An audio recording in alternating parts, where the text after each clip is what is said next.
रोजमाइन educational एवं charitable trust ने महिला महाविद्यालय में किया सेमिनार का आयोजन।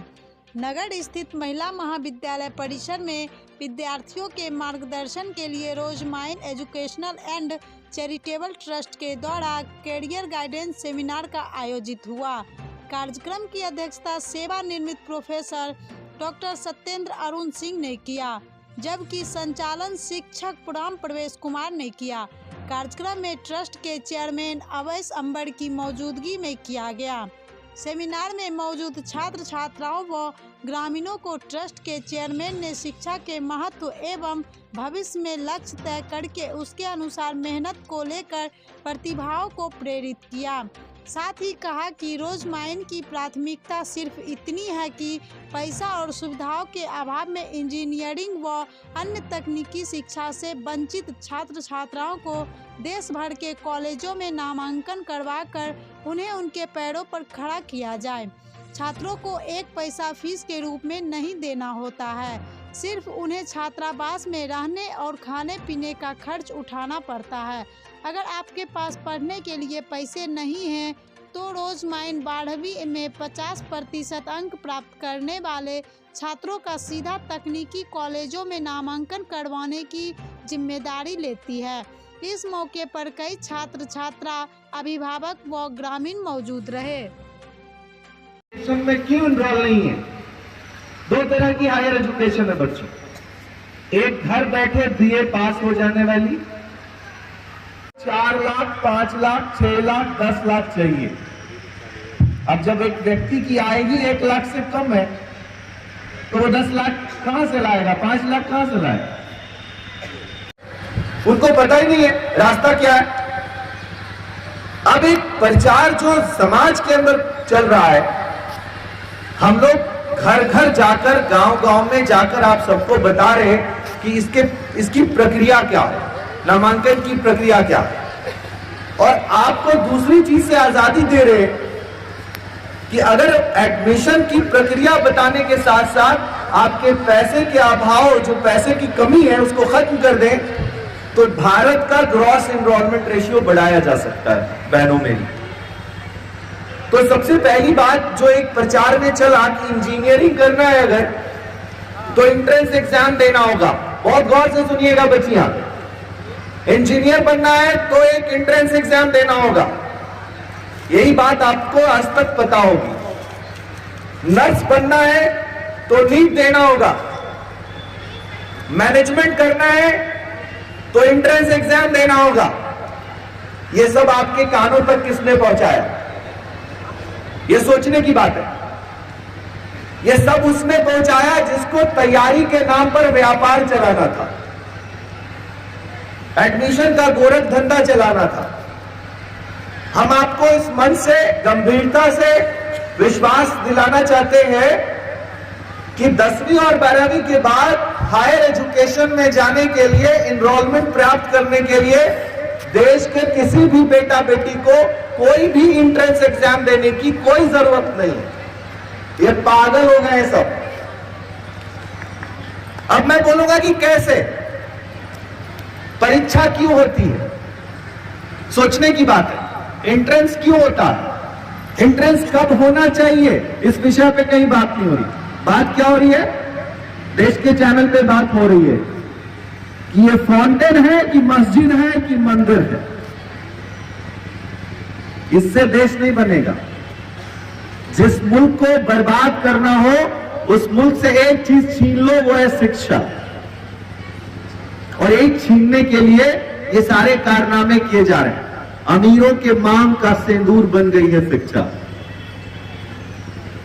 आप आईआईटी का सुना होगा नाम, इतिहास में लिखिएगा।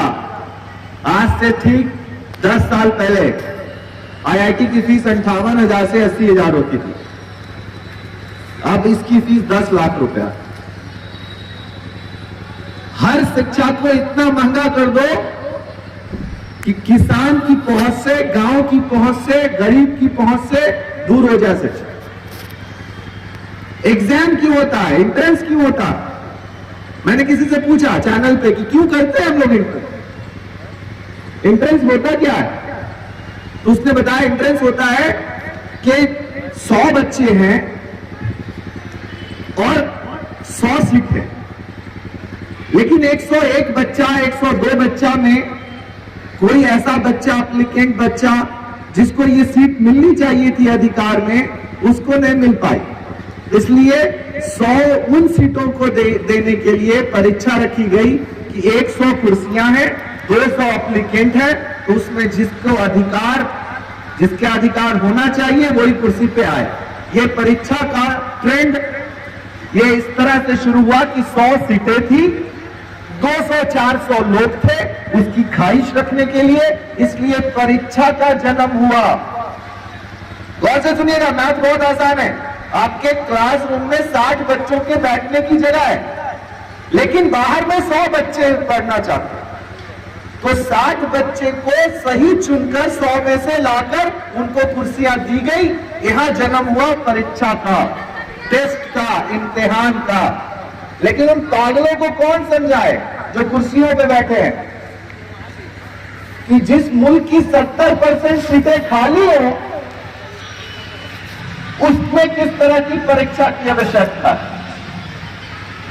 जहां 400 सीटें हैं वहां 200 कैंडिडेट है और परीक्षा हो रही है।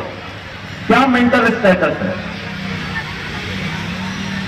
जहां कुर्सियां खाली है वहां बैठाने के लिए किस बात की परीक्षा हो रही है। देश का 70% युवा शिक्षा से बाहर है और हम परीक्षा खेल रहे, कंफ्यूज कर रहे बच्चों को।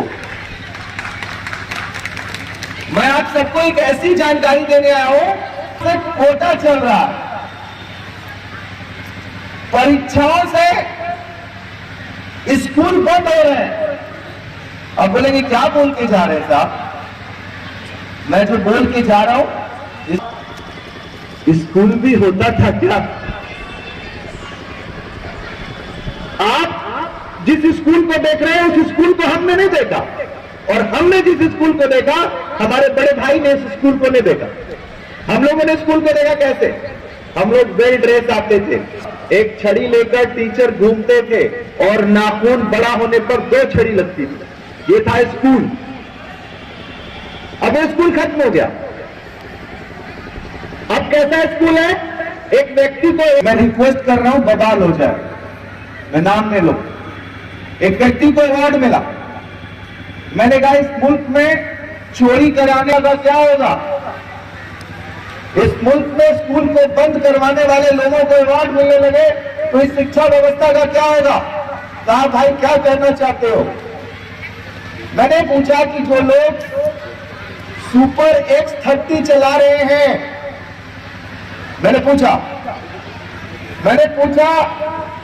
जो लोग विजन चला रहे हैं, जो लोग मेंटस चला रहे हैं, जो लोग आकाश चला रहे हैं, उनसे मैंने पूछा भाई 9 बजे से 5 बजे तक 4 बैचेस पढ़ाते हो, तुम CBSE बोर्ड से अप्रूव नहीं हो, बिहार बोर्ड से भी अप्रूव नहीं हो, यहां पढ़ने वाले वो लोग कौन है। ये वो लोग कौन है। तो पता चला कि बरहिया के स्कूल में नामांकित हैं, लेकिन पढ़ते कोटा में। सरकारी स्कूलों के रजिस्टर में सिर्फ उनका नाम है, लेकिन पढ़ते किसी X30 में। कानून कहता है यदि 10वीं के बाद और 12वीं के बाद किसी भी बच्चे को किसी एंट्रेंस के माध्यम से किसी प्रकार की कोई हायर एजुकेशन में सीट प्राप्त करनी है, या फिर 10वीं के एग्जाम में बैठना है, 12वीं के एग्जाम में बैठना है, तो उसका 70% अटेंडेंस होना चाहिए स्कूल के अंदर। तो तुम जब पटना हो, बरहिया छोड़कर, तुम्हारे नाना बरहिया में, दादा बरहिया में, तुम्हारा स्कूल बरहिया में, तुम कोटा में, तो किस फूफा ने तुम्हारा अटेंडेंस बनाया भाई। और तुमको ये आईटी किसने बना दिया भाई। कानून कहता है जिसका 70% नहीं है वो चोर है, चोर दरवाजे से अंदर आ। कैसी व्यवस्था कायम कर रहे हैं हम। स्कूल बंद कर रहे हैं हम। कोचिंग नाम की बीमारी से मुझे जरा सा भी परहेज नहीं करते थे। मैं कोचिंग के खिलाफ नहीं हूं, लेकिन मैं कोचिंग के साथ होते हुए उनको एक चीज कहना चाहता हूं कि उनकी व्यवस्था 9 से 5 नहीं हो सकती कानूनन। उनकी व्यवस्था 9 से पहले हो सकती है और 5 के बाद हो सकती है। अगर इस 9 के बीच 5 के बीच इस कोचिंग चल रही है, वो सरकारी स्कूलों के खिलाफ बड़ा मुहिम है, उसे बंद होना चाहिए। आज इस सरकारी स्कूल में प्रांगण में अगर ये बात नहीं बोल पाया तो कहां बोलूंगा भाई? इसी प्रांगण को तो बचाना चाहता हूं। यहाँ कई ऐसे अभिभावक हैं जिनकी बेटियों को मैंने नर्सिंग में एडमिशन दिया पिछले साल। यहाँ बैठे हैं वो, चाहिए तो मैं यहाँ खड़ा करके उनको बुलवा दूं। उनकी बेटियों ने कोई एंट्रेंस एग्जाम नहीं दिया था, उन्होंने कोई इम्तिहान नहीं दिया था। यही पैगाम मैं आप तक पहुंचाना चाहता हूं कि 10वीं के बाद और 12वीं के बाद आप किसी भी शिक्षा में जाना चाहते हो, किसी एंट्रेंस एग्जाम की आवश्यकता नहीं है। बस आपकी एक इच्छा की जरूरत है कि हां, मेरा परिवार इस बात के लिए तैयार है, मेरी बेटियों के लिए मैं दुआ करता हूं, मेरी बच्चियों के लिए मैं एक दुआ करता हूं कि उनका बैग घर में 2 बार पैक हो, एक बार ससुराल के लिए पैक हो और पहली बार कॉलेज के लिए पैक हो, तब जाके उनका जीवन सफल होगा। आज क्या हो रहा है? आज हमारी बच्चियां जिन स्कूलों में पढ़कर 10वीं पास करके 12वीं पास करके मेहनत से उनके माँ बाप सुबह शाम 10वीं तक 12वीं तक पढ़ाते हैं, लेकिन उसके बाद जब पढ़ाना चाहते हैं तो यहाँ एक बीमारी फैलाई गई है शिक्षा में। जब कोई आगे जाना चाहता है तो एक व्यवस्था रखी गई है, उसका नाम है क्रेडिट कार्ड योजना। मैं थोड़ा रोशनी डालना चाहता हूं उस पर भी। आज पूरे बिहार के अंदर SC ST OBC माइनॉरिटी यानी 4 तरह की कैटेगरी को जिस पर स्कॉलरशिप मिलती थी बिहार के अंदर, भारत के अंदर, उन सारी स्कॉलरशिप को पेंडिंग में डाल दिया गया और एक ऐसी धारणा बनाई गई कि पढ़ना चाहते हो, हम आपको ऐसा मदद करने जा रहे हैं, एक ऐसी मदद जो मदद पहले पंजाब के किसानों को सरकार ने की थी। उस मदद का असर यह हुआ था कि वो पंजाब के किसान पेड़ों में लटक कर फांसी खा रहे थे, लेकिन आज तक कभी बिहार का किसान कभी भी फांसी लगा के नहीं मरा कि मैंने लोन लेके खेती की है इसलिए मैं मर रहा हूं, चिट्ठी लिखकर कि मेरा लोन माफ नहीं हुआ इसलिए मैं सम्मानित फील नहीं कर रहा हूं तो मैं आत्महत्या कर रहा हूं।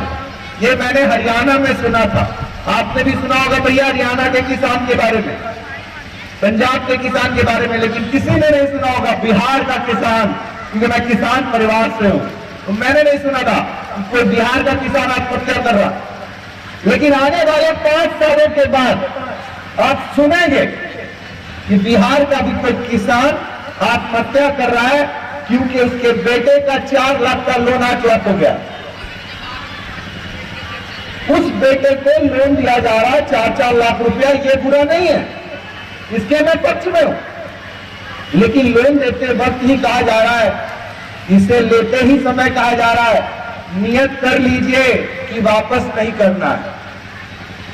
यानी क्रेडिट कार्ड योजना जिस उद्देश्य से बनी थी उसका दुरुपयोग यह हुआ कि हर लेन करना है और बच्चों ने लेते वक्त नियत कर लिया कि वापस नहीं करना। क्यों नहीं करना भाई? क्योंकि एक वीडियो दिखाया गया, देखिए ये माफ हो जाए।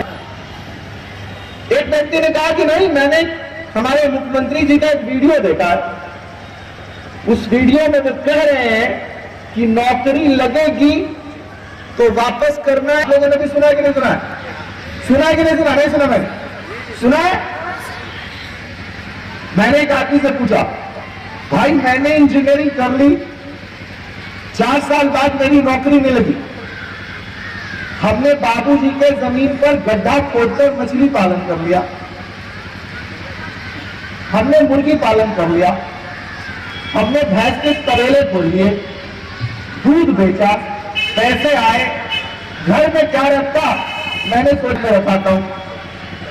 बैंक में जाके खाता खुलाया, उसने मुझसे आधार कार्ड मांगे, पैन कार्ड मांगा, मैंने दे दिया। पैसे उसमें डाले, सुबह में मैसेज आया, पहला अमाउंट डिडक्ट हो गया। मैं दौड़ के गया मैनेजर साहब के पास। मैनेजर साहब, मैंने कल पैसे 1 लाख डाले थे, आज 40,000 रुपए कट गए। क्यों कट गए? मैनेजर साहब ने कहा लोन लिया था क्या आपने? तो मैंने कहा लोन तो लिया था, पर हमें तो कहा गया था नौकरी लगेगी तो वापस करना है, नौकरी नहीं लगेगी तो वापस नहीं करना है, मेरी तो नहीं लगी। तो मैनेजर साहब ने कहा कि जो नोट की गड्डी आपने बैंक में डाली उस पर लिखा हुआ नहीं कि भैंस के तबेले वाला पैसा, मछली पालन वाला पैसा, मुर्गी खाने वाला पैसा, इस पर लिखा हुआ नहीं है साहब। आप कमा रहे, वापस करना पड़ेगा।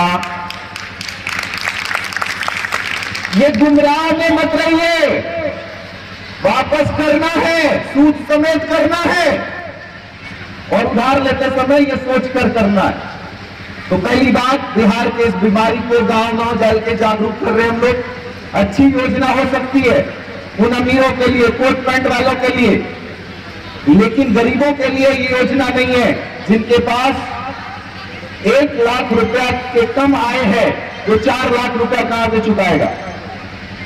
तो इस योजना के तहत जो ट्रस्ट हम लोग लेके आपके पास आए हैं, हम लोग आपको क्या दावत देने आए हैं कि बिहार का नहीं, भारत का कोई भी हिंदू, मुसलमान, सिख, ईसाई, किसी जाति, किसी धर्म का बच्चा जिसकी उम्र 17 साल हो, जिसकी उम्र 17 साल हो और वो फिजिक्स, केमिस्ट्री, मैथ में 50% मार्क्स रखता हो, फिजिक्स, केमिस्ट्री, बायोलॉजी में 50% मार्क्स रखता हो, आर्ट्स में 50% मार्क्स लाया हो, कॉमर्स में 50% मार्क्स लाया हो, किसी भी क्षेत्र से उसने 10वीं या 12वीं पास कर ली हो और उसके पास में 50% हो, जाओ उसको कह दो कि मैं अवैध अंबर रोज माइन का चेयरमैन, एक ट्रस्ट का मालिक, वचन देता हूं कि मैं उसका मामा बनकर, चाचा बनकर, भाई बनकर बोझ लेके पढ़ाऊंगा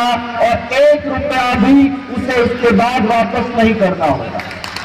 यही मिशन है हमारा। एनरोलमेंट के मिशन को चला रहे हम लोग, और इस उद्देश्य से कि आपको कोई इम्तिहान भी नहीं देना होगा, कोई टेस्ट नहीं, कोई इम्तिहान नहीं, और कानूनन हम सिर्फ उन कॉलेजों में आपका नामांकन करवाने की बात करने आए हैं जो सरकार के अंतर्गत चल रही हैं, और उसके बारे में बताते हैं कि जो प्राइवेट और डीम्ड यूनिवर्सिटीज हैं उनके खिलाफ ये मुहिम चल रही है। हम किसी भी ऐसी व्यवस्था के साथ नहीं है जो डिग्रियों का व्यापार करते हैं, घर बैठे आपको डिग्री होम डिलीवरी करते हैं। हम आपको उस डिग्री के लिए बताने आए हैं। जैसे इस बाबा ने, हमारे चाचा जी जो पीछे बैठे हैं, थोड़ा खड़े नहीं चाचा जी, मैं आपको पहचान रहा हूं, ये बाबा जी हमारे पास पटना आए थे अपनी बिटिया को लेकर। जब आए थे मैंने कहा कैसे हो जाएगा, हमारी बच्ची ने तो नीट दिया नहीं, 50% मार्क्स है। हमने इनकी बच्ची को किसी गांव के, इनके घर जाके पता कीजिए और इनकी बच्ची से बात कीजिए, और ऐसे 5-6 अभिभावक मुझे दिख रहे हैं। इंडियन नर्सिंग काउंसिल से अप्रूव संस्थान में नामांकित किया और आज बच्ची का 1 साल का पढ़ाई हो गया। चौंकने की बात इसलिए है कि जो हवा चलाई गई उसमें कोई सच्चाई नहीं है। जो सच है उसको फैलाना पड़ रहा है, झूठ फैल रहा है। हमारे पास न्यूज क्या क्या है, प्रिंस कुआं में गिर गया, आजम खान साहब की भैंस चोरी हो गई, इस प्रकार के न्यूज चलाए जा रहे हैं आपके लिए। ये न्यूज कोई नहीं चला रहा है कि हम लोगों ने 10,000 छात्र छात्राओं को गोद लेके पढ़ाया, और हम हर गांव में घूम कर कहते हैं हम जब काम कर रहे, कहीं कोई तकलीफ किसी बच्चे को है तो हमारे 24 घंटा के हेल्पलाइन नंबर पर फोन करके या ऑफिस आकर या हम इस प्रांगण में आने से पहले बता दिए कि हम इस तारीख पे आ रहे हैं, किसी की कोई घटना है, कोई प्रॉब्लम है तो हमसे आके मिले, प्रॉब्लम सॉल्व करवा लें। इस बात साफ नियत के साथ हम अपने उद्देश्य को लेकर आपके पास आए हैं। कम शब्दों में आपको छोटी सी बात समझाना चाहते हैं।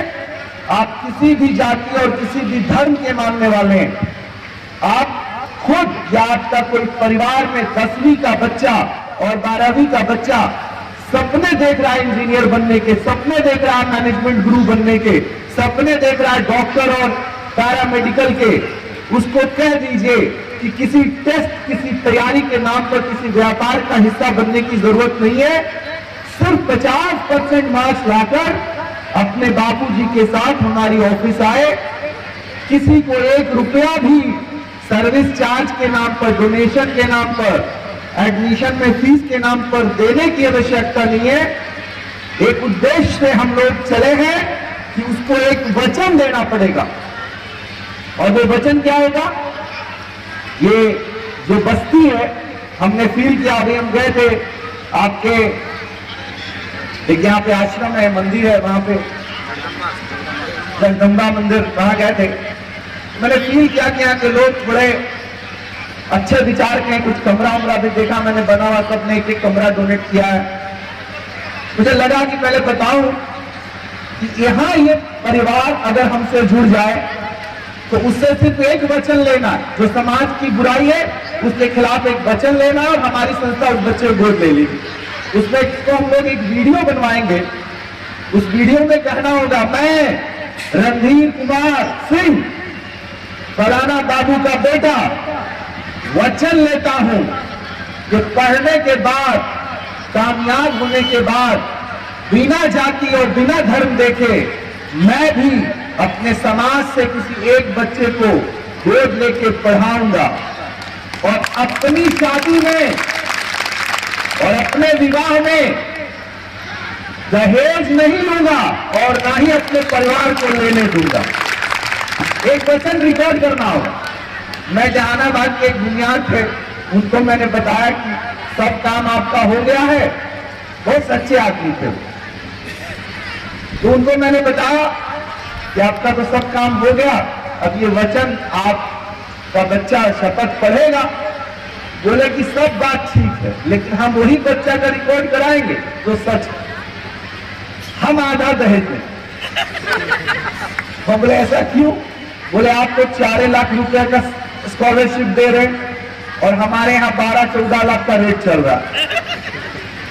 तो इस गांव को हम देख कर समझ रहे हैं कि यहाँ का रेट 15-20 लाख होगा। तो इसको इसलिए हम कोट कर रहे हैं कि एक विषय है, एक सोच के साथ हम लोग इसमें आपको गोद लेने के कार्यक्रम में आपको शामिल करेंगे कि आप पहले इसका हिस्सा बने, फिर पढ़ने और कामयाब होने के बाद, ऐसा भी नहीं कि आप पढ़ लिया तो आप पर उधार है, अपने इच्छा से किसी बच्चे को गोद लेके पढ़ाना है और एक वचन देना है कि हम अपने शादी में दहेज नहीं लेंगे, और बेटियों से शपथ करवा रहे कि हम, गौर से सुनिएगा बच्चियां, गौर से सुनिएगा, हम उस हरामखोर से शादी नहीं करेंगे, हम उस हरामखोर से शादी नहीं करेंगे जो मेरे माता पिता से दहेज की मांग करेगा। अब आप बोलिएगा कि हरामखोर क्यों? भाई एक बात बताइए, जो पैसा लेके भाग जाता है, पॉकेट मार लेता है, उसको चोर बोलते हैं? जो खेत में कुदाली चला के 2 हिस्सा बढ़ जाता है उसको बेईमान कहते हैं, और जो हराम का खाता है उसको हरामखोर कहते हैं। तो जो व्यक्ति की वजह से कोई बेटी पेट में मार दी जाए, जो व्यक्ति के ऐसे हालात से किसी की बिटिया को उसका बाप जहर दे दे, ऐसे व्यक्ति को समाज में किस नाम से पुकारूं मैं, कितना सम्मान दूं उसको? मैंने शादी की, 9 लोग गए हम लोग, तो पहले मैंने की, फिर मैं लोगों को दावत दे रहा हूं। मैंने देखा मेरे दोस्त ने शादी की, ढोंगी दूल्हा, भाड़े का घोड़ा, झूठा राजकुमार, 10 लोग दारू पी के नाच रहे, दरवाजा लगी नहीं रहा रात भर, डिवोर्स हो गया। हमारी 9 वाली बारात की शादी चल रही है अभी तक। तो मैं आपको क्या संदेश देने आया हूं? सादगी से समाज को इस दहेज से मुक्ति दिया जा सकता है, लेकिन इसमें दोनों का सहयोग चाहिए। बेटियां मंडप से उसको मार के भगाना चालू करें, सब ठीक हो जाएगा। अगर ऐसा नहीं हुआ तो आने वाली बहनें मारी जाएंगी, मर रही हैं। डॉक्टर पता लगा के बता रहा है कि बेटी है। तो ये जो वचन है, ये बीमारी का इलाज है। पहले एक ऐसी बीमारी का इलाज जिससे देश सुरक्षित होगा, देश आगे बढ़ेगा। हम हिंदू, मुस्लिम, सिख, ईसाई एकता को समझेंगे, हम लड़ाई मुक्त देश बनाएंगे। दूसरा, हम जाति और धर्म के जो विभाजन में फंसे हुए हैं, सबका अमेरिका में तो कोई जाति नहीं, मुंबई में तो कोई किसी के यहां जाके खा रहा है। इसी देश का है शहर मुंबई। क्यों? क्योंकि वहां शिक्षा का स्तर 90% होते ही सारे लोग एक दूसरे को सम्मान देने लगे। एक शिक्षित व्यक्ति ने दूसरे शिक्षित व्यक्ति से हाथ मिलाया और उसको जाके बाद में साबुन से धोया नहीं कि हम किससे मिला दिए। शिक्षा बढ़ेगी तो देश बढ़ेगा, वरना सब कुछ खतरे में है। और इसका सिर्फ एक उपाय है, सिर्फ एक बात मैं कह के अपनी बात को खत्म करना चाहता हूं। आप पैदा हुए, बहुत से इसको रिकॉर्ड कर लीजिए।